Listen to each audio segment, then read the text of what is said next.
నేను మా నాన్నగారితో ఎప్పుడు ఈ రోజు వరకు ఐ లవ్ యూ అని ఎప్పుడు చెప్పలేదు. మా నాన్నగారిని అసలు హక్ చేసుకోవడం కూడా నాకు గుర్తులేదు. అంటే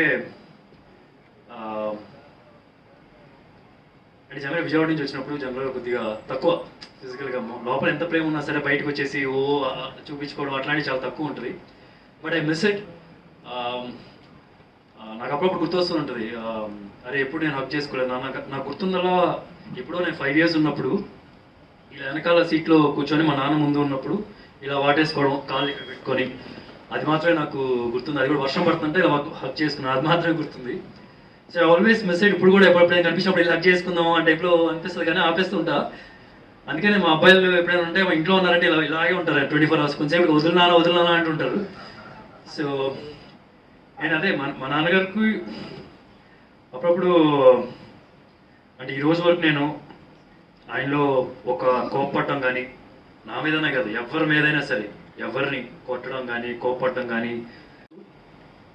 అండ్ అప్పుడప్పుడు నాకు అనిపిస్తూ ఉంటుంది నేను ఆయన చెడగొట్టానేమోనని. ఎందుకంటే నాకు అంటే కోపం వచ్చేస్తుంది, అంటే కోపం వచ్చేస్తుంది.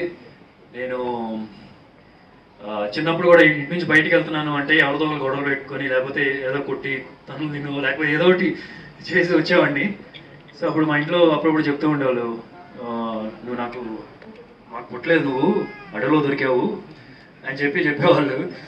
అండ్ యూ వోంట్ బిలీవ్, నేను 12th standard వరకు వచ్చే వరకు నేను నిజం నమ్మేవాడిని. నేను ఎవరైనా వెళ్ళి పక్కన వెళ్ళి చెప్పేవాడిని, మీకు కూడా తెలుసా నేను ఇక్కడ దొరికానంటే మా అమ్మ నాన్న కంటే ఎవరో వెళ్ళి మా అమ్మ నాన్నతో చెప్తే అప్పుడు లేదురా మా అబ్బాయి అని చెప్పి అన్నారంట.